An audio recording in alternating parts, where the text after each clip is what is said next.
Gas sales में क्या increase आ रही है, जिसकी वजह से ओवरऑल इंक्रीज हमारी कितनी बन रही है, ये हमने अंडरस्टैंड किया था।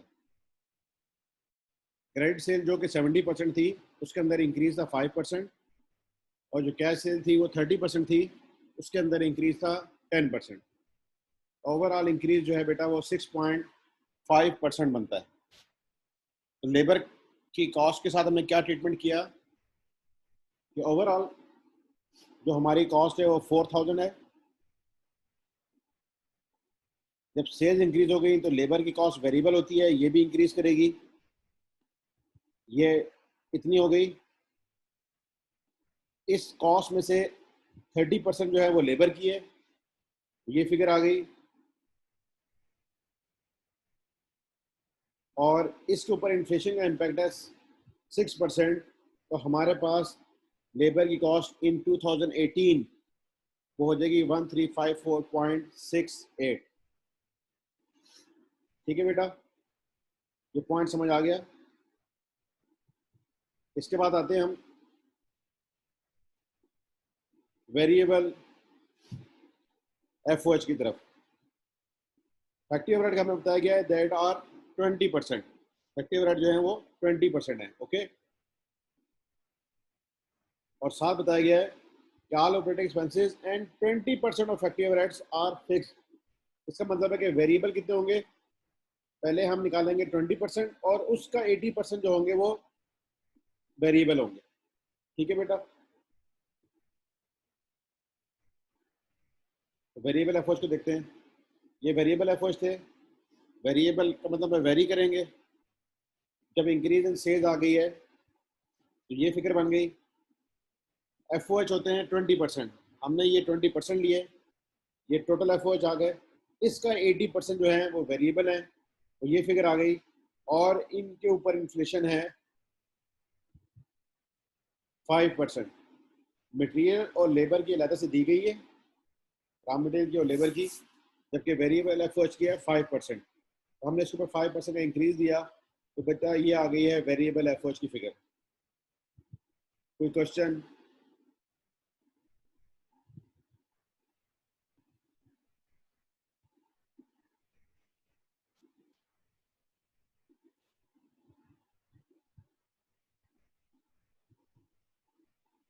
ओके, वेरिएबल एफओएच कैसे आ रहा है बेटा? 4000 उसकी कॉस्ट है। ये कहाँ पे दी गई है हम देख लेते हैं। This 4000 is the cost of good sold. इसमें से 2 जो है वो फैक्ट्री ओवरहेड का है, उस 2 में से भी 20% फिक्स है, 80% वेरिएबल होगा। तो ये 4000, उसके ऊपर इंक्रीज इन सेल्स का इम्पैक्ट, तो ये बन गई। 20% लिया तो ये एफओएच वेरिएबल एफओएच हो गया। इसका 20% लिया तो एफओएच हो गया, 80% लिया तो वेरिएबल हो गया, और उसके ऊपर इन्फ्लेशन का इम्पैक्ट डाल दिया, तो ये फिगर हमारे पास आ गई। Okay, next is fixed FOH. 4000 into 20%, ये हमारे पास आ गए एफओएच। इसका 20% लेंगे तो ये बन गए फिक्स्ड एफओएच। अच्छा बेटा, total depreciation for the year 2017 amounted to rupees 100 million and was apportioned between manufacturing cost and operating expenses in the ratio of 7:3. Depreciation for the next year would remain the same. Depreciation जो होती है वो usually fixed होती है, और यहाँ पे उन्होंने बता भी दिए कि total depreciation for the year 2017 थी 100 million, तो इसका मतलब आप भी 100 ही रहेगी। अच्छा जी, इसमें से अब हमने मैन्युफैक्चरिंग के लिए 7 और ऑपरेटिंग एक्सपेंसेस के लिए 3।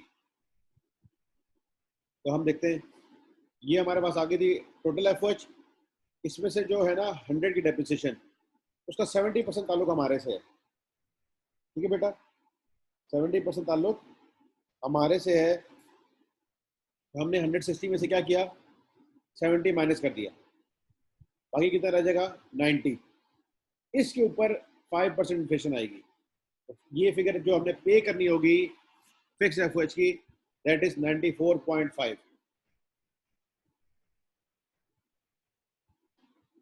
ठीक है बेटा, अभी यहाँ पे हम निकालें पेमेंट कितनी करनी होगी। Depreciation is a non cash expense, उसकी हमें पेमेंट नहीं करनी होती, दैट्स वाई उसको हमने यहाँ पे एक्सक्लूड कर दिया। तो ये labour, variable FOH, fixed FOH और सेल्स की कंप्यूटेशन हो गई है। इसमें कोई क्वेश्चन है तो बताएं।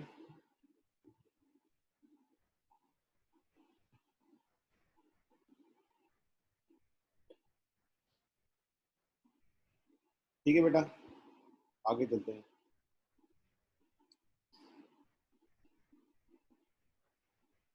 Raw material inventory would be maintained at 30 days of consumption. Up to 31st December 2017, it was maintained at 45 days of consumption. जिस तरह हमने रिसीवेबल का पॉइंट देखा था, इसी तरह यहाँ पे डेटर्स के पॉइंट के साथ भी वो पॉलिसी को चेंज कर रहे हैं। ठीक है, क्या कर रहे हैं? जिस तरह डेटर के साथ क्या किया था बेटा, पहले थी वो 45 डेज, उसको रिड्यूस करके ले आए थे 30 डेज पे। तो अब हमारे पास जो इन्वेंट्री है उसके साथ भी ये ट्रीटमेंट कर रहे हैं, तो उसको लेकर आ रहे हैं 30 डेज के ऊपर। इससे पहले वो 45 डेज के ऊपर कैलकुलेट की जाती थी। ठीक है, आए देखिए इसका क्या इम्पैक्ट होता है। पेमेंट्स टू मटेरियल सप्लायर्स, हमें पता है कि ये हमारी कॉस्ट ऑफ गुड सोल्ड है, इसका 50% मटेरियल है। ठीक है, मटेरियल, लेबर और एफर्ट की परसेंटेज दी गई थी 5, 3 एंड 2। यहाँ पे देखें आप, ये rate of manufacturing, ratio of manufacturing cost was 5, 3, 2। Okay, तो बेटा अब हमारे पास ये इस कॉस्ट में से 50% हो गई मटेरियल की। इसके ऊपर लेंगे क्योंकि मटेरियल वेरिएबल कॉस्ट होती है कि इंक्रीज इन सेल्स का इम्पैक्ट क्या है, दैट इज 70% का 105 ले लिया, 30 का इंटू 1.1 ले लिया। अब ये मटेरियल की कंजम्पशन आ गई है 2130। ओके, और अभी हमने इसके ऊपर इन्फ्लेशन का इम्पैक्ट नहीं लिया, उसको हम बाद में लेते हैं। ओपनिंग रॉ मटेरियल, हमारे पास रॉ मटेरियल कितना है एट 2007 प्राइस पे, दैट इज 4000 इंटू 50%, ये मटेरियल कॉस्ट आ गई। और पहले हम मेंटेन करते थे 45 डेज के ऊपर। जब बेटा 45 डेज के ऊपर मेंटेन करते हैं तो आंसर आएगा 250। वो कैसे? देखिए 4000 इंटू 50, ये पूरे साल के आ गए, दैट इज 2000। आप इसको डिवाइड कर देंगे 360 से, तो ये एक दिन के आ गए। और जब आप 45 डेज से मल्टीप्लाई करेंगे तो आपके पास 45 डेज का डाटा आ जाएगा। ओके, ये बात समझ आ रही है?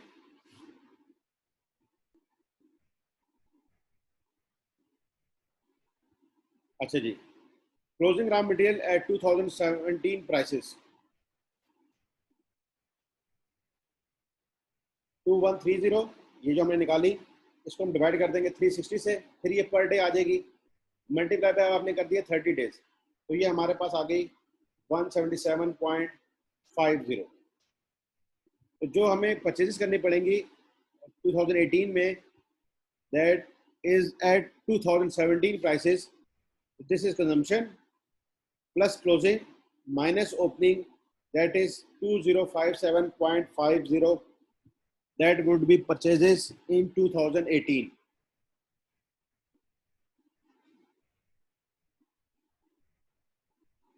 अच्छा बेटा, अभी यहाँ तक बात हुई हमारी। इसके बाद क्या आएगा कि purchases of 2018 at increase prices, material की जो प्राइसेस है ना उनके ऊपर इन्फ्लेशन आई है 10%। यहाँ में बताया गया raw material prices and direct labour rate would increase by 10% and 6% respectively. तो डायरेक्ट लेबर का रेट ये था बेटा,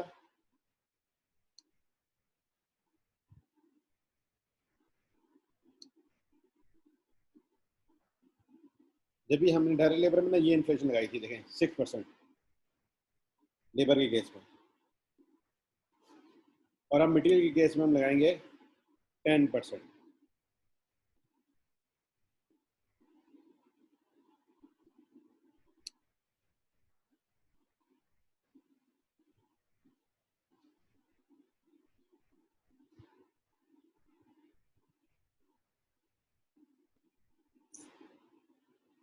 तो बेटा ये हमारे पास आ गया 2263.25। Okay, trade creditors opening, opening trade creditors कैसे हमारे पास आए, इसका भी पॉइंट देख लेते हैं क्रेडिटर्स का। The existing policy of payment to raw material suppliers is 30 days. अभी जो हमारी पॉलिसी है वो 30 डेज में हम पेमेंट करते हैं। Is to be charge to 15 days, other cost are to be paid in the month of incurrence. तो 30 डेज के पहले हमारी पॉलिसी चल रही थी, अब वो 15 पे आ गई है, तो फिर क्या इम्पैक्ट आएगा। ये ट्रेड क्रेडिटर्स बेटा हमने निकाले वर्किंग 2 से, ठीक है, अभी हम उसको वहाँ से निकाल लेते हैं और इसको हम करेंगे डिवाइड, ये वर्किंग 2 है। कंजम्पशन ऑफ रॉ मटेरियल थी, हमने परचेजेस निकाली है 17 की, 4000 into 50% that is 2000। Opening raw material 2017 का हमें गिवन है क्वेश्चन में।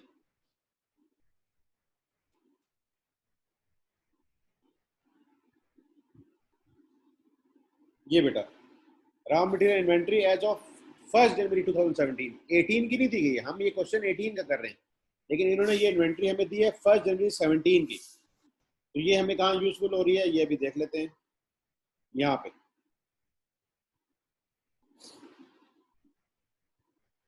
यहाँ देखें आप, ये ओपनिंग दे दी गई है, क्लोजिंग रॉ मटेरियल कैसे निकाली हमने, थोड़ी देर पहले ही हमने 250 निकाला है, दैट इज 250,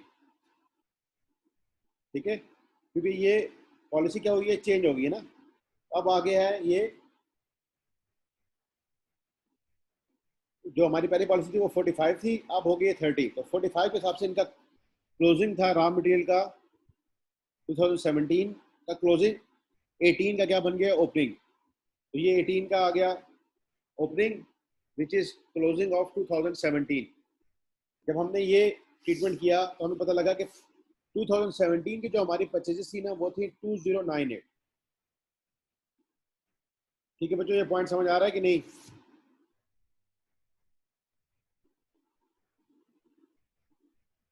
देखें, हम 2017 का सारे ये डाटा कर रहे हैं।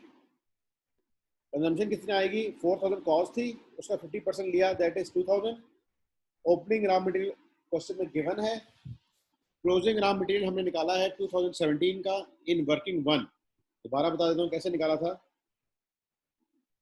ये वर्किंग हमारी 4000 था इंटू 50%, और हमारी पॉलिसी क्या थी, पहले हम 45 डेज का स्टॉक रखते हैं, तो डिवाइड बाय हमने कर दिया था 360 से और मल्टीप्लाई कर दिया था 45 से, तो हमारे पास आंसर आ गया था 250।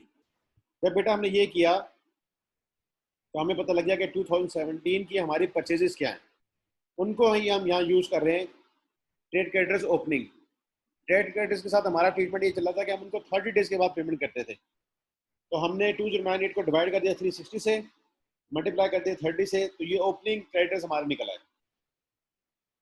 अब क्लोजिंग क्रेडिटर्स कैसे निकलेंगे, ये हमारी परचेजेस आ गई of 2018 divide by 360 multiply by 15, क्योंकि अब हमारी पॉलिसी हो गई है 15 डेज की, ये फिगर आ गई। तो पेमेंट टू जो सप्लायर होगी दैट इज 2343.78। तो this is the payment to material suppliers. Okay, ये सारी जो कैलकुलेशन है this is for material suppliers.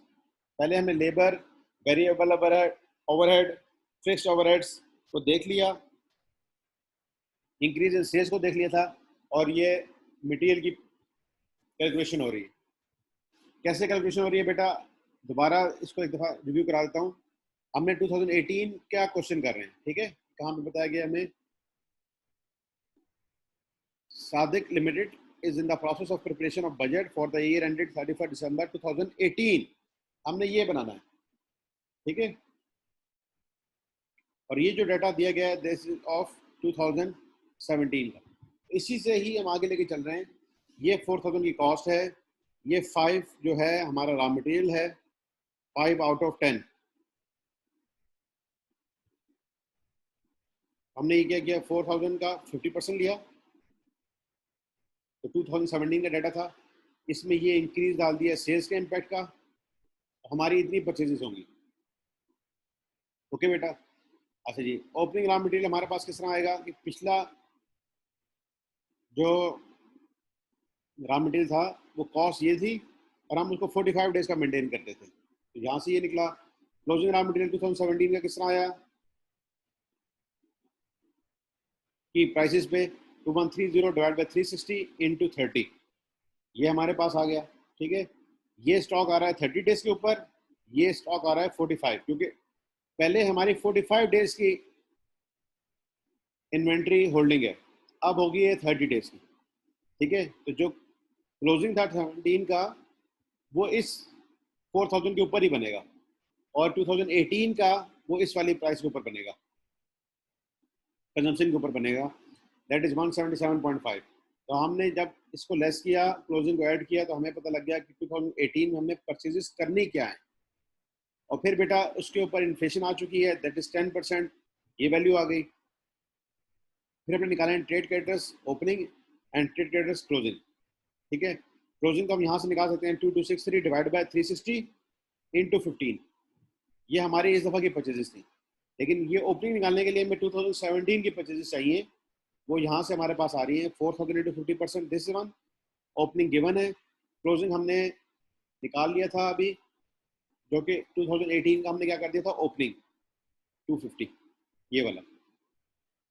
इसके साथ जब ट्रीटमेंट किया तो हमारे पास आ गए ओपनिंग 174.83, तो ये हमारे पास मटेरियल की अमाउंट मुकम्मल हो गई। तो मटेरियल भी हो गया, लेबर भी हो गया, और वेरिएबल एफर्ट भी हो गया, और फिक्स एफर्ट हो गया। अब बेटा हमारे पास रह गए ऑपरेटिंग एक्सपेंसेस। ठीक है, ऑपरेटिंग एक्सपेंसेस जो हमें क्वेश्चन में दिए गए हैं दैट इज 1250। ओके, इसके अंदर बेटा एक चीज शामिल है, दैट इज डेप्रिसिएशन। और डेप्रिसिएशन कितनी शामिल है 30%, और डेप्रिसिएशन थी 100 मिलियन। तो 100 मिलियन का 30% जो है वो हम निकाल देंगे, ये आ गया ऑपरेटिंग एक्सपेंसेस, और इसके ऊपर भी इन्फ्लेशन लगेगी 5%, तो ये हमारे आ जाएंगे आउटफ्लोस। ये सारे आउटफ्लोज हो गए, ये हमारे थे इनफ्लोज। तो इनफ्लोज और आउटफ्लोज के साथ नेट किया तो ये आ गया नेट कैश इनफ्लो।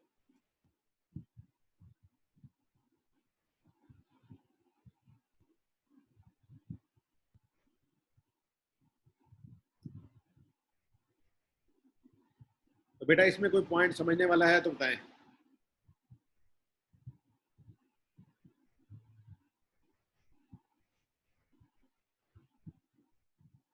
और बजटिंग के क्वेश्चन में इस तरह की कैलकुलेशंस ही होंगी जो कि आपको ना विजिलेंटली करनी होंगी।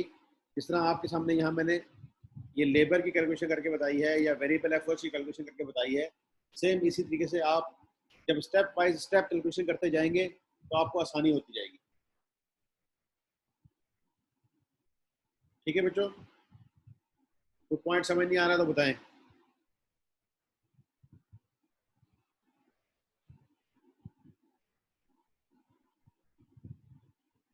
अच्छा बेटा, बेटा डेप्रिसिएशन ये है कि 2017 में भी 100 की थी, 100 मिलियन की, और 2018 में भी सेम है। Depreciation for the next year would remain the same, that is 100 million. Okay, इस डेप्रिसिएशन की ये स्प्लिट दिया गया है कि मैन्युफैक्चरिंग एक्सपेंसेस में जा रहा है 7 और ऑपरेटिंग एक्सपेंसेस में जा रहा है 3। आपको पता है कि आपके एसेट जो होते हैं वो दो किस्म के कामों के लिए यूज हो रहे हैं, one is for production and one is for operations.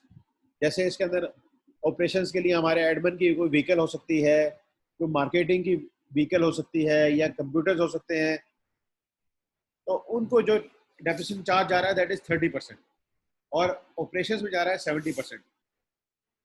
तो हमने ऑपरेशन के लिए जब करना है तो फिक्स्ड एफर्ट्स का वो पार्ट बनेगा। Depreciation is a fixed expense. हमने कॉस्ट ली, उसका 20% लिया है, ये हमारे पास टोटल फिक्स्ड एफर्ट्स आ गए, सॉरी टोटल एफर्ट्स आ गए, इसका 20% लिया तो ये हमारे पास फिक्स्ड एफर्ट्स आ गए हैं। किसके? दैट इज ऑफ 2017, ये 2017 के निकल आए। अब ये रहेंगे सेम, ठीक है, एक्सेप्ट तब जो हमने कैश में पे करना होगा ना उनके ऊपर आएगा इन्फ्लेशन का इम्पैक्ट।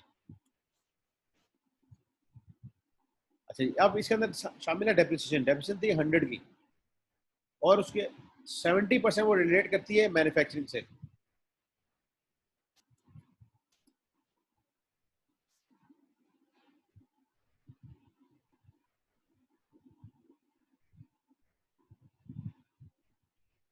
तो 70% हमने अपने पास ले ली, तो 100 का 70% लिया, दैट इज 70।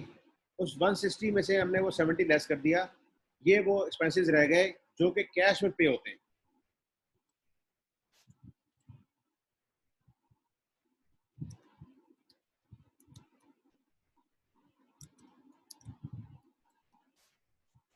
ये आ गई डेप्रिसिएशन जो कि नॉन कैश है। हमने कैश इनफ्लो और कैश आउटफ्लो निकालने हैं, दैट्स वाई हमने इसको पेमेंट के लिए कैलकुलेशन करते वक्त निकाल दिया। ठीक है बेटा, ये जो आया ना ये कैश आ गया, ये कैश फिक्स एफओएच है जो कि आपने पे करने हैं।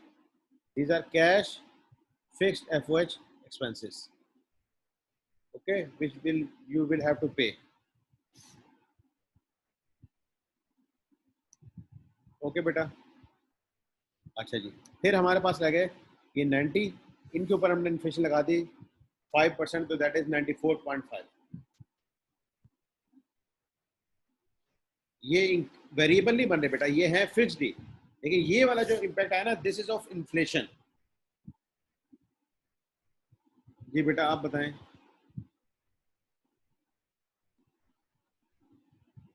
और जो बाकी 30% है वो चला गया है कहाँ पे, ऑपरेटिंग एक्सपेंसेस में 1250, इसमें से हमने ये 30% लेस कर दिया 30, बाकी जो बचा उसको 5% इंक्रीज दे दिया।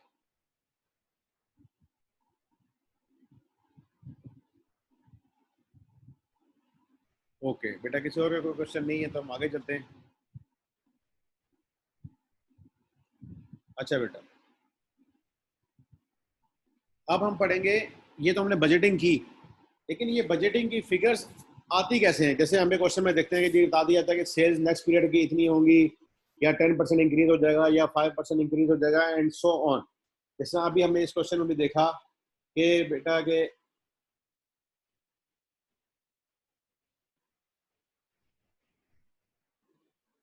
इस क्वेश्चन में हमने जैसे देखा कि हमें बता रहा है कि जी सेल्स जो है वो कैश से 10% इंक्रीज कर देंगी और ये 5% इंक्रीज कर देंगे, तो ऐसा कैसे हो सकता है कि हमें पता लगे कि ये इंक्रीज करेंगे। बेटा उसके ये मुख्तलिफ चीज़ें हैं जो हमें गाइड करेंगी। क्या करेंगी, pass past sales patterns, okay, economic environment. जैसे आजकल कोरोना आया हुआ है तो कई बिजनेस की एक्टिविटीज रिस्ट्रिक्टेड हो गई हैं, कई बिजनेस की एक्सपेंड भी हो गई हैं, जैसे मेडिकल वगैरह है। रिजल्ट्स ऑफ मार्केट रिसर्च, हम मार्केट रिसर्च कराएंगे, डोर टू डोर सर्वे होगा, कस्टमर्स की रिक्वायरमेंट्स को पूछा जाएगा, उसके नतीजे में जो चीज़ आएगी वो हमें सेल्स फोरकास्ट करने में हेल्प करेगी। Anticipated advertising during the budget period, आप जब एडवर्टाइजमेंट करते हैं तो कस्टमर तक आपकी प्रोडक्ट की इंफॉर्मेशन पहुंचती है और वो उसकी बेसिस पे परचेजिंग शुरू करता है, और अगर आपकी क्वालिटी अच्छी हो तो आपकी सेल्स इंक्रीज होना शुरू हो जाती है। तो इसका लीडिंग फैक्टर क्या हुआ, एडवर्टीजमेंट, कंपटीशन। फिर जहाँ पे आपका बिजनेस आउटलेट्स हैं वहाँ पे कंपटीशन कैसा है। ठीक है, सपोज करें कि आपकी एक आउटलेट थी मैकडोनल्ड की, और वहीं पे एक और मैकडोनल्ड की चेन भी आ गई, फ्रेंचाइज आ गई, तो बिजनेस इफेक्ट होगा ना। अब पहले एक उस एरिया को एक आउटलेट सर्व कर रही थी, अब दो आ गई। जब भी आप देखेंगे मैकडोनल्ड की जो आउटलेट्स है ना, वो बहुत क्लोज प्रॉक्सिमिटी में नहीं है। लाइकवाइज अगर आप पेट्रोल पंप्स देखें तो वो भी बहुत क्लोज क्लोज नहीं होते, एक 1 किलोमीटर पे होगा तो दूसरा 1 किलोमीटर या 1.5 किलोमीटर के बाद होगा, and so on. Usually high rush area में भी सारी एक कंपनी जो है ना वो अपने सारे पेट्रोल पंप से बना देती, वो डिफरेंट लोकेशंस पे बनाती है ताकि ज़्यादा पॉपुलेशन को वो कवर कर सकें और उनके रिसोर्सेज ज़ाया ना जाएं। तो कंपटीशन हमने देखना है। चेंजिंग कंज्यूमर टेस्ट, आपकी प्रोडक्ट्स का एक टेस्ट होता है, अगर लोगों ने उसको छोड़ दिया, उसको लाइक करना लाइक नहीं कर रहे, तो फिर क्या होगा, आपके बिजनेस की सेल्स इफेक्ट करेगी। जैसे आप देखते हैं सेवर, तो सेवर पे अक्सर आप जाएं तो रश ही लगा होता है, कई लोगों को उसका टेस्ट अच्छा लग रहा है, वो उसको खाते रहते हैं। कई लोगों का जब टेस्ट बदल जाएगा तो वो सेवर को कभी भी लाइक नहीं करेंगे, एंड सो ऑन। इस तरह आप और फूड की चेन्स हैं उनको आप ध्यान में रख सकते हैं। न्यू लेजिस्लेशन, अगर मुल्क में नया कानून आ गया कोई तो आपकी सेल्स अफेक्ट कर सकती हैं। ठीक है बेटा, मसलन ये कानून आ गया कि हमने बजटिंग के चैप्टर के स्टार्ट में पढ़ा था कोटा, कि आप नई जो पॉलिसी है उस मुताबिक इतनी ज़्यादा आप प्रोडक्शन कर सकते हैं, इससे ज़्यादा नहीं कर सकते, तो आपको वो फॉलो करना पड़ेगा। जैसे इस दफ़ा लेजिस्लेशन क्या आ गई बेटा कि हज नहीं हो रहा, तो अब आपकी सेल्स, अगर आपकी हज और उम्रा की बिजनेस था, तो क्या आपका बिजनेस सेल्स फोरकास्ट वही रहेंगे? नहीं। अब नई लेजिस्लेशन आ गई है कि ड्यू टू कोरोना हज नहीं हो रहा, तो हमें उस नई लेजिस्लेशन को देखना पड़ेगा, उसके मुताबिक अपने एस्टिमेट्स बनाने पड़ेंगे। Pricing policies and discount offer, हम क्या प्राइसिंग पॉलिसी बना रहे हैं? जैसे हमने इस क्वेश्चन में देखा था कि हम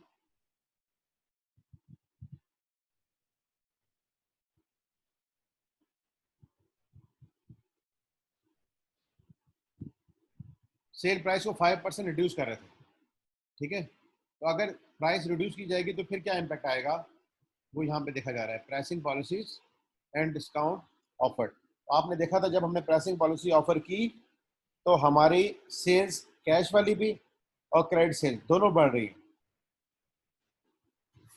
अच्छा बेटा, उसके बाद है लेजिस्लेशन, ये थी नई लेजिस्लेशन की बात, ये थी एग्जिस्टिंग लेजिस्लेशन की बात।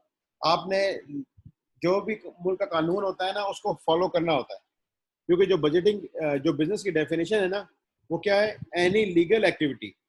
लीगल एक्टिविटी आप जब करेंगे वही आपका बिजनेस है, with the help of capital for the purpose of earning profit. तो न्यू लेजिस्लेशन या एग्जिस्टिंग लेजिस्लेशन को आपने जरूर जहन में रखना है।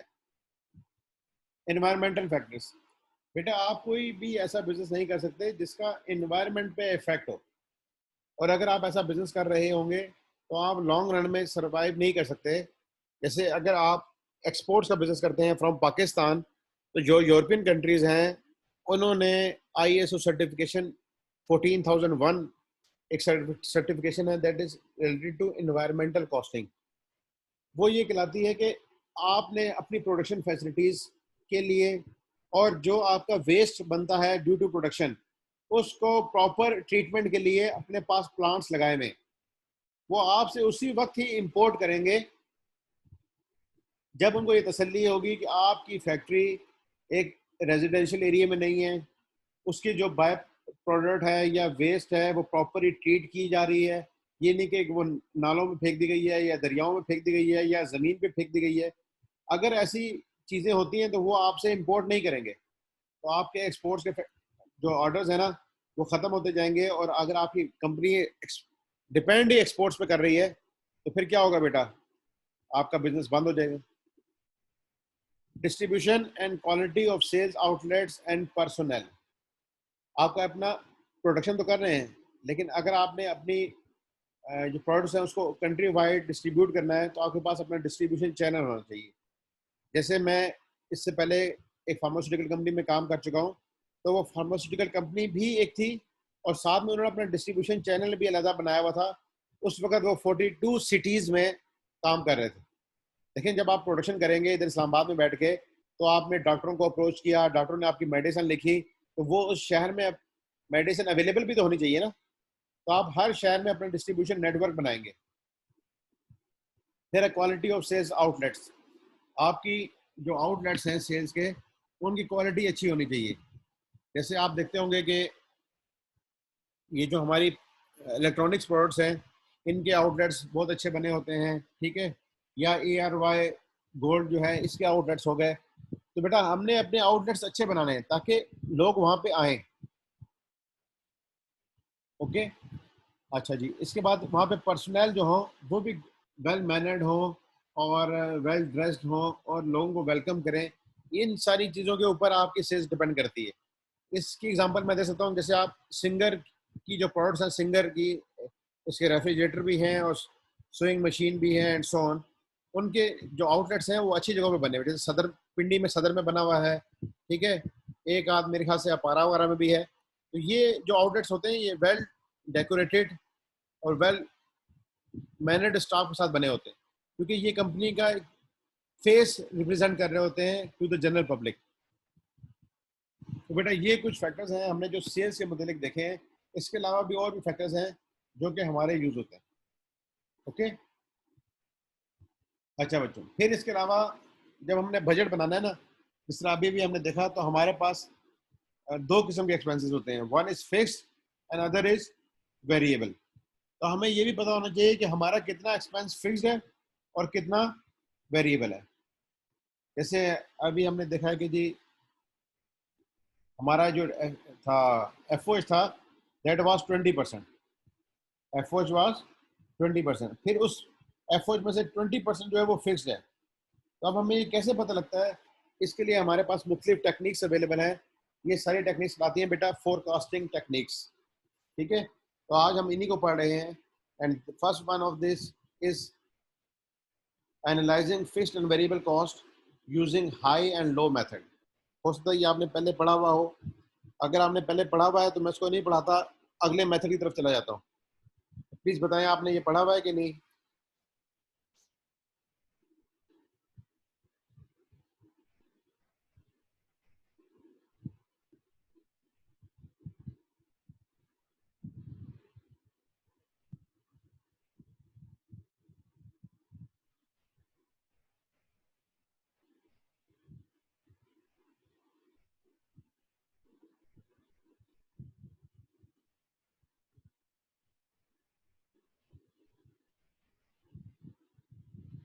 ठीक है बेटा, ये आपने एफआर में पढ़ा हुआ होगा, इसलिए इसके ऊपर हम टाइम ज़ाया नहीं करते।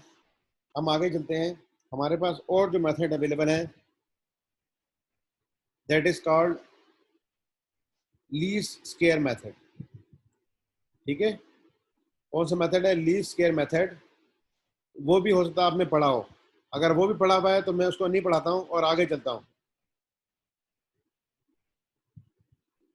This is the least square method, और इसको लीनियर रिग्रेशन एनालिसिस भी कहते हैं। ठीक है? ये भी आपने पढ़ा है कि नहीं? स्टैट में शायद पढ़ा हो, स्टैट्स में।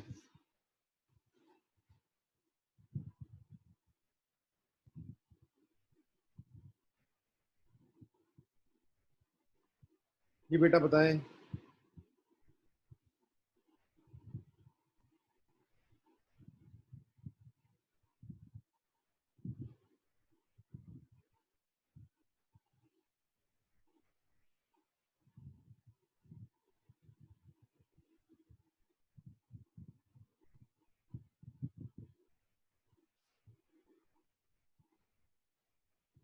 ये लीनियर रिग्रेशन एनालिसिस या लीस्ट स्क्वायर मेथड आप लोगों ने पढ़ा हुआ है?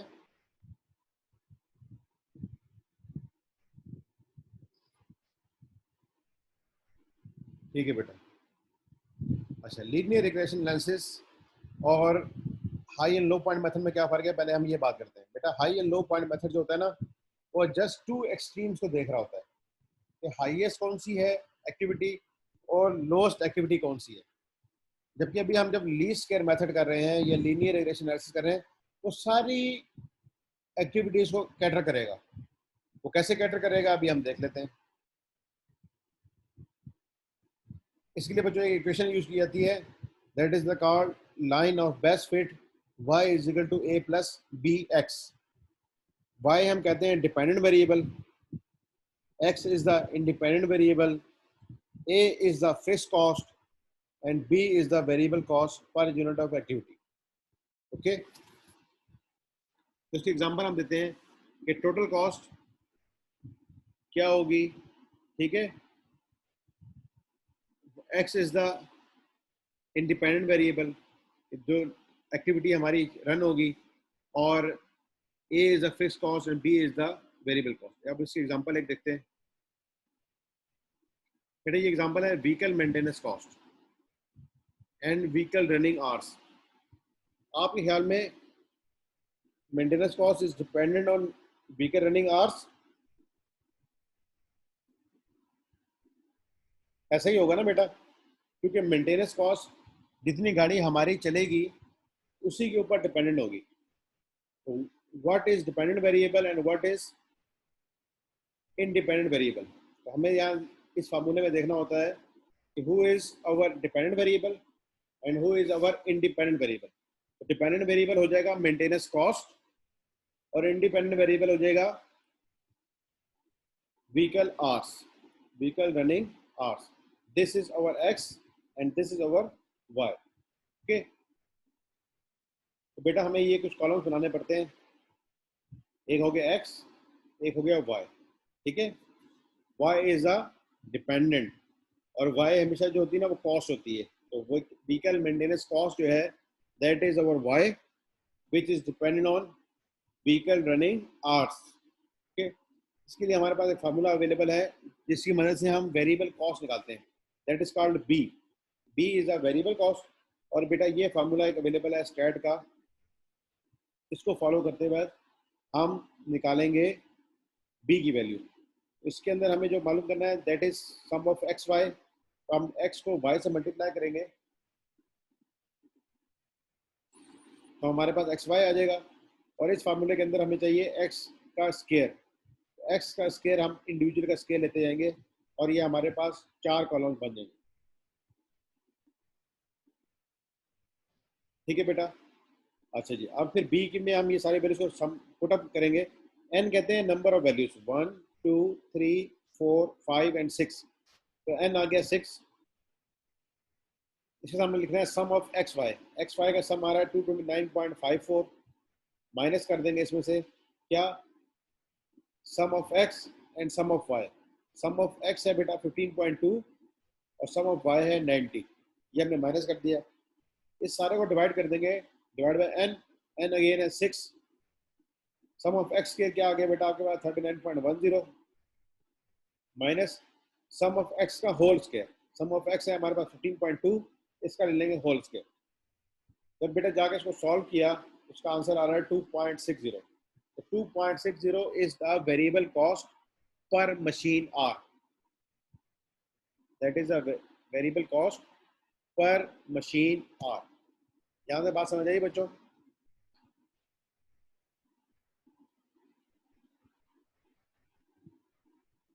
ठीक है बेटा,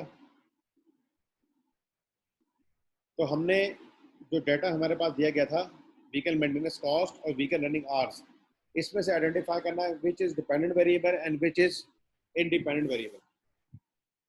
ठीक है बेटा, इस कैलकुलेशन को आप देखें।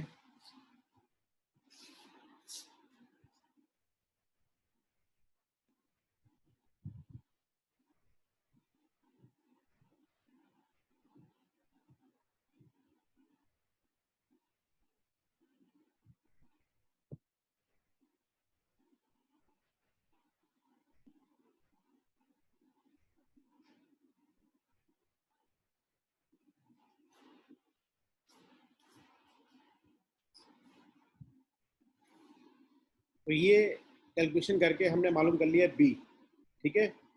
अच्छा, अब इक्वेशन हमारे पास जो थी line of best fit that is y is equal to a plus B X. अब बाकी वैल्यूज हमें कैसे मालूम करनी है, उसका तरीका देख लेते हैं। ए मालूम करने का तरीका बेटा ये है कि हम y mean minus B X mean, अब y मीन और x मीन कैसे आता है, this is a simple arithmetic mean, statistics में आपने पढ़ा होगा। आप अगर आप देखें y मीन कैसे आएगा, y का सम है 90 और ये कितनी वैल्यूज है 6, तो 90 डिवाइड बाई 6 करेंगे तो हमारे पास आ जाएगा y मीन। और इसी तरह अगर हमने x का मीन निकालना होगा तो x का सम है 15.2, उसको भी डिवाइड कर देंगे 6 से, तो हमारे पास आ जाएगा x का मीन, ओके। और अगर हम इस इक्वेशन में पुट करें a is equal to y mean आ जाएगा 90 डिवाइड बाई 6 15, माइनस b हमने b अभी निकाला है 2.6, और x मीन आ जाएगा 15.2 डिवाइड बाई 6। इस सारे को सॉल्व किया तो दैट इज 8.41 अप्रॉक्सीमेटली। और अगर अब ये फिगर थाउजेंड्स में है तो हम इसको अगर कन्वर्ट कर लें तो 8400 इज द फिक्स कॉस्ट। तो हमें पता लग गया है कि ये 13,600 में से फिक्स कॉस्ट है 8,400, और बाकी 2.60 है per machine hour is a variable cost, okay. तो बेटा ये तरीकेकार है जिसके तहत आप लीस्ट स्क्वायर मेथड को या लीनियर रिग्रेशन एनालिसिस को फॉलो करते हैं। इसका एक फार्मूला हमने ये यूज़ किया है, इसके और भी फार्मूले अवेलेबल हैं, जिस फार्मूले से भी आप करना चाहें आप उसको कर सकते हैं। और अभी हम इसी फार्मूले को जाके को रिलेशन में भी देखते हैं। ठीक है बेटा, यहाँ तक कोई क्वेश्चन बताएं please. This is called linear regression analysis, जो कि सारी एक्टिविटीज को कवर करता है।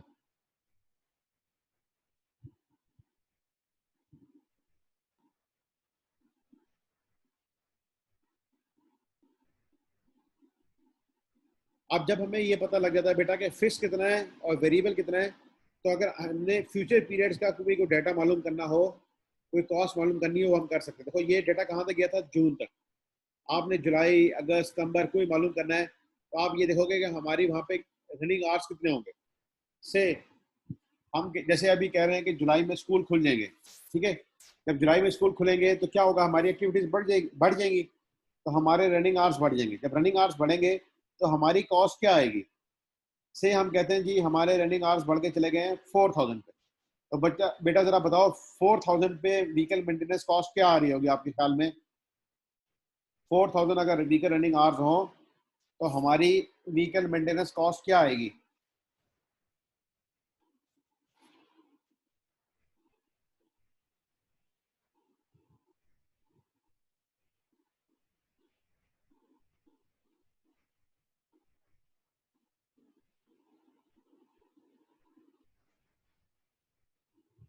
जबकि हमारी पर पर आवर वेरिएबल कॉस्ट है 2.6 और फिक्स्ड एफर्ट्स हैं 8.4।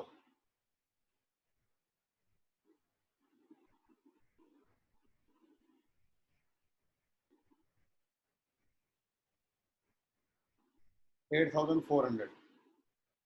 तो हमारी व्हीकल मेंटेनेंस कॉस्ट क्या आएगी बेटा।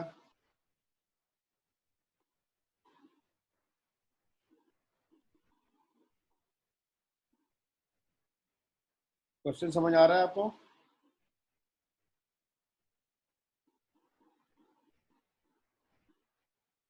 नहीं बेटा, दोबारा कैलकुलेशन कर रहे हैं भैया। देखिए मैंने आपको कहा है कि 2.60 क्या है, दैट इज वेरिएबल। तो यहाँ पे कर लेते हैं। 4000 आवर्स हो गए और 2.6, तो 2.6 से मल्टीप्लाई कर देंगे, ये आ जाएगा हमारे पास वेरिएबल। ठीक है, दिस मल्टीप्लाई बाय 2.6, ये बन गए वेरिएबल। और फिक्स कितने हैं, 8400। दोनों मिला के आ जाएंगे 18800। तो हमारा आंसर होगा बेटा 18800 when when vehicle running hours are, हमने कितने कहे हैं, 4000 होंगे तो ये आएगा। ठीक है, और ये बन गई total variable.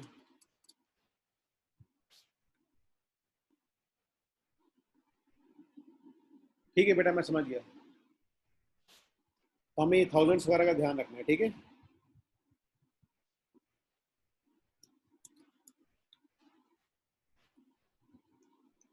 This is fixed cost and ये दिस इज टोटल कॉस्ट। इसी तरह बेटा अगर हम कहें कि जी हमारे जुलाई में इतने थे और हम कह रहे हैं अगस्त में हो गए हैं 5000 आवर्स, कितने, तो इससे हमें पता लग जाएगा कि हमारी टोटल कॉस्ट क्या आएगी। तो this helps us in forecasting future expenses. से हमने कह दिया जुलाई का है and this is August and so. ठीक है बेटा। अब आपका ये क्वेश्चन होगा कि ये 4000 और 5000 हमने कैसे प्रेडिक्ट किया। तो बेटा ये सेम उसी तरीके से प्रेडिक्ट किया जिस तरह अभी हम यहाँ पे कह रहे थे कि सेल्स फोरकास्ट है एंड सो ऑन, जिसको हमने कहा था कि past sales pattern, new legislation and so on तरीकों से ही आएगा। ओके भाई, जो बाकी पार्टिसिपेंट्स हैं उनकी तरफ से कोई राय नहीं है। सीमा, बासिम, दानियाल,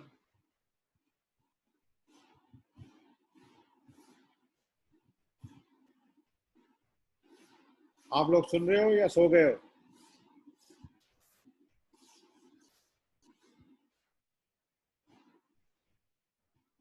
बासिम, दानियाल, सीमा,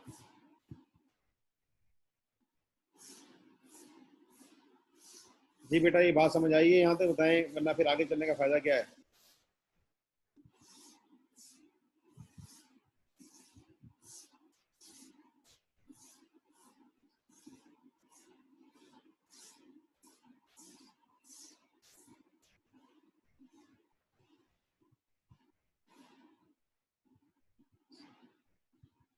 ठीक है बेटा, शाबाश।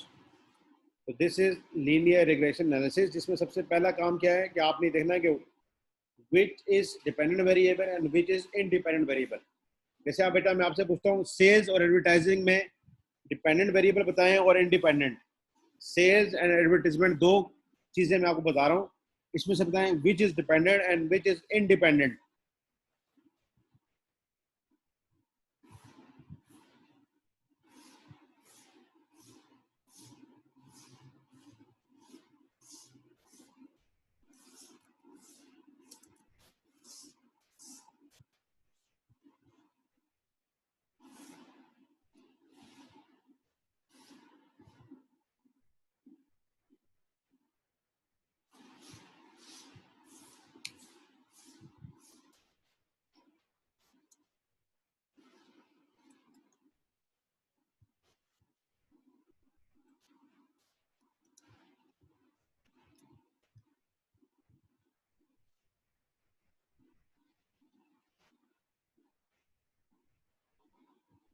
जी बेटा।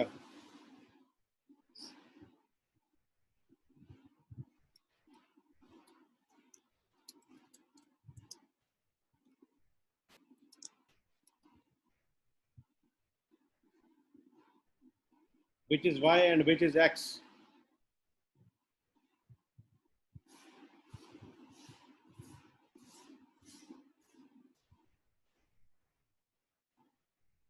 आई am waiting of your response.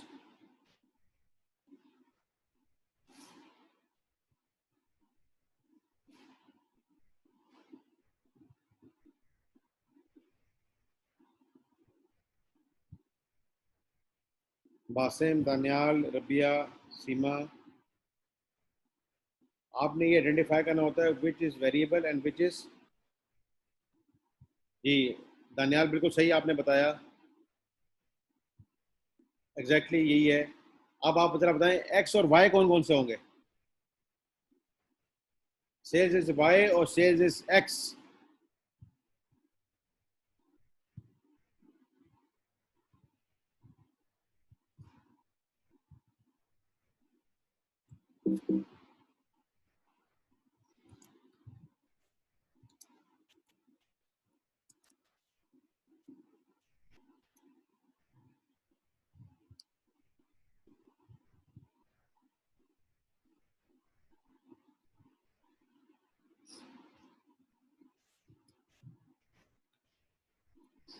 No Rabia, no. Sales is X, sales is not X. पहले आपने ये मालूम करना है कि what is dependent variable. Sales is dependent variable. ठीक है, ये दानियाल ने आंसर दिया है कि सेल्स जो है वो डिपेंडेंट है। तो जो बेटा डिपेंडेंट होता है ना वो वाई है, वो वाई वेरिएबल होगा। ठीक है।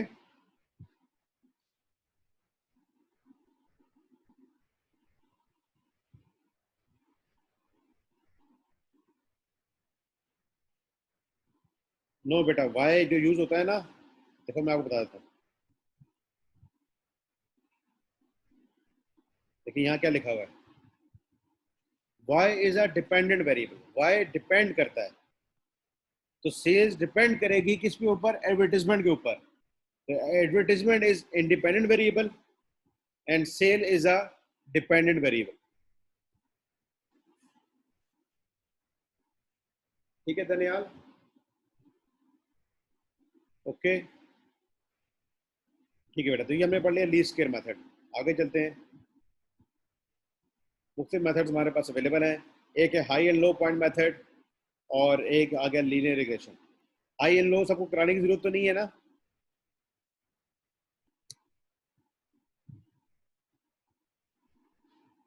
इसके बाद आता है बेटा स्कैटर डायग्राम। अभी कोरिलेशन को भी देखते हैं, पहले देखते हैं स्कैटर डायग्राम। ये भी आपने स्टैटिस्टिक्स में पढ़ी होगी, इसको कराने की जरूरत है।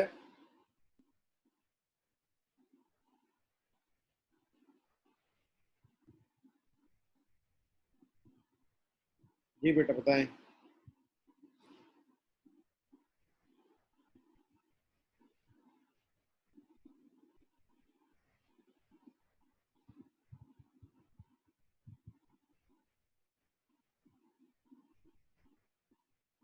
अच्छा बेटा, अच्छा स्कैटर डायग्राम में बेटा ये होता है कि पहला पॉइंट समझते जाना है। सबसे पहला पॉइंट है, आप वर्टिकल एक लाइन लगाएंगे, this is the first point या फर्स्ट स्टेप, और इसके ऊपर आप लिखेंगे cost. It includes both variable and fix cost. Okay, vertical axis पे आपके पास आएगी कॉस्ट, एक्स एक्सिस पे आप लिखेंगे activity level, it may be unit sold, units produce, machine hours, labour hours, vehicle maintenance hours and so on. तो horizontal axis पे आएगी आपकी base, that is activity level, और वर्टिकल एक्सिस पे आएगी कॉस्ट। तो ये दो स्टेप्स हो गए हमारे। अच्छा बेटा, फिर क्या होगा जब आपको पता लग गया एक्टिविटी लेवल यहाँ पे आ गया, और अब आपको एक्टिविटी लेवल पता है कि हमारे पास ये था एक्टिविटी लेवल, जो क्वेश्चन अभी हमने किया भी है कि 2100 मशीन आवर्स जब होंगे तो मेंटेनेंस कॉस्ट ये है। ठीक है, तो हम क्या करेंगे, 2100 पे आएंगे, जैसे यहाँ पे हम ना प्लॉट कर लेंगे डाटा, तो 2100 पे से आए और इस पे जाके देखेंगे कॉस्ट हमारी आ रही है 15,000 जितनी भी, उसके सामने जाकर ना एक पॉइंट लगा देंगे, एक लाइन लगा देंगे। ये जो क्रॉस लगे ना, इनफैक्ट ये वो सारा डाटा लगा हुआ है, ये इतनी थी, तो इस लेवल पे हमारी ये कॉस्ट थी, इस लेवल पे ये कॉस्ट थी, एंड इस लेवल पे ये कॉस्ट थी। तो फिर बेटा ये स्कैटर डायग्राम होती है, हमने सारे डाटा को स्कैटर्ड कर दिया। फिर हम क्या करते हैं, हम एक फुटा रखते हैं और कोशिश करते हैं कि उस फुटे को ऐसे गुजारें कि जो मैक्सिमम पॉइंट्स के दरमियान से गुजरे, यानी कि इसको कहते हैं, इससे आपने पढ़ा होगा मीन या सेंट्रल टेंडेंसी। हमने एक लाइन गुजारनी है जो कि ज़्यादातर एरियाज को कवर करें। जैसे आपने देखा होगा कि मोटरवे बनी है ना पाकिस्तान में, तो उसकी कोशिश ये की गई है कि वो ज़्यादा से ज़्यादा शहरों को, बड़े शहरों को कनेक्ट करती हुई जाए, बेशक आपको थोड़ा सा बाईपास देना पड़े एंड सो ऑन। तो ये लाइन भी इसी तरह बनाई जाएगी कि हम ज़्यादातर कनेक्ट से कनेक्टेड होते जाएं। और बेटा जहाँ जाके ये मिलेगी ना, दैट इज़ फिक्स कॉस्ट, क्योंकि ये वो लेवल होगा जहाँ फिक्स्ड है, और बाकी ये जो इंक्रीजिंग आ रही है ना, देखो कॉस्ट यहाँ पे इंक्रीज हो रही है ना, तो this is due two variable portion. ये हाई एंड लो का एस्टिमेट का भी बन गया। ये जो हमने रिग्रेशन लाइन पढ़ी थी, उसने कहा जी 8,400 हमारी फिक्स कॉस्ट है, 2.6 क्या थी वेरिएबल। देखो ये सारे कॉस्ट जैसे जैसे एक्टिविटी लेवल बढ़ता जा रहा है, ये बढ़ती जा रही है। ओके, तो ये हमारे पास एक हम डाटा लेते हैं और उसकी मदद से ये लाइन पॉइंट्स ड्रॉ करते हैं, और पॉइंट्स ड्रॉ करने के बाद हम फुटा रख के लाइनों को, ज़्यादातर लाइनों को, पॉइंट्स को मैच करना चाहेंगे, और फिर जाके इसको ना ये यहाँ तक मैच हो रही होगी, फिर जो ये सीक्वेंस बनेगा ना, इसको लेते जाते जाते जाते यहाँ जाके मिला देंगे, जहाँ पे जाके मिलेगा that is called fix cost, और इससे ऊपर ये सारी शुरू हो गई है वेरिएबल कॉस्ट। अच्छा बेटा, ये बात समझ आई आपको। अब अगर हमें ये मालूम करना हो कि हमारी वेरिएबल कॉस्ट पर यूनिट क्या है, ठीक है, उसका वही तरीका है जो high and low point method में फॉलो किया जाता है। मैं यहाँ पे आपको बता देता हूँ।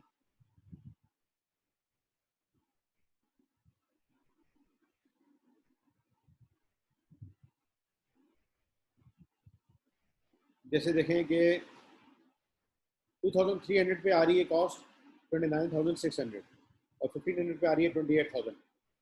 दोनों लेवल की कॉस्ट हम लेंगे,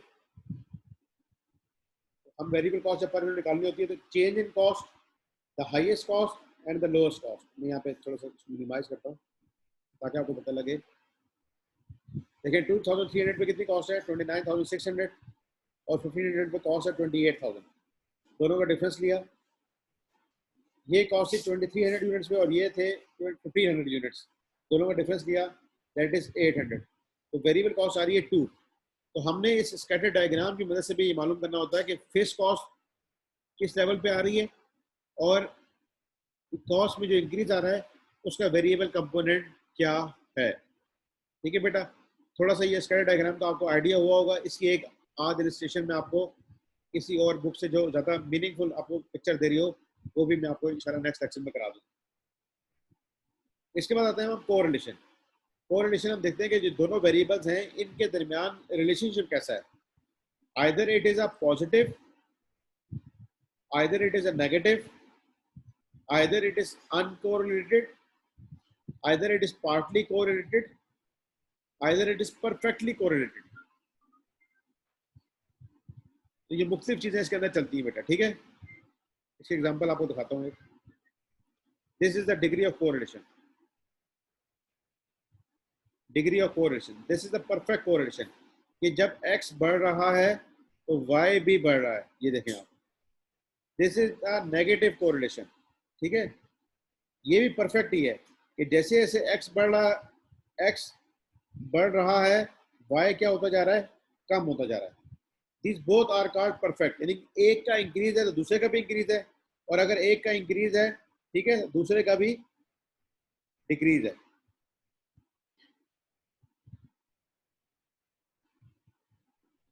इसको बेटा कहा जाता है नो कोरिलेशन, कोई कोरिलेशन है ही नहीं, कोई पॉइंट कहाँ है, कोई कहाँ है, इसे कहा जाता है नॉन लीनियर, ठीक है। ऊपर चलना शुरू हुआ फिर नीचे गिरना शुरू हो गया, जबकि ये जो है ना, ये लीनियर रिलेशनशिप है, एग्जैक्ट लीनियर रिलेशनशिप, इंक्रीज कर रहा है या डिक्रीज कर रहा है। फिर बात आती है पॉजिटिव कोरिलेशन और नेगेटिव कोरिलेशन।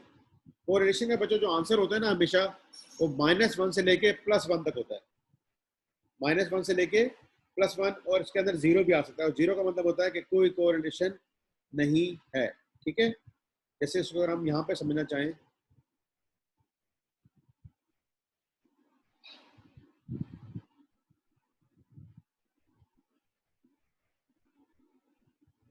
इस साइड पे हो जाएगा +1,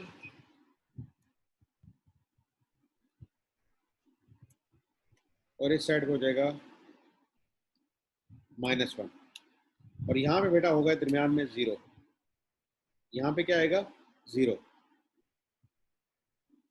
या +1 है, या -1 है, या 0।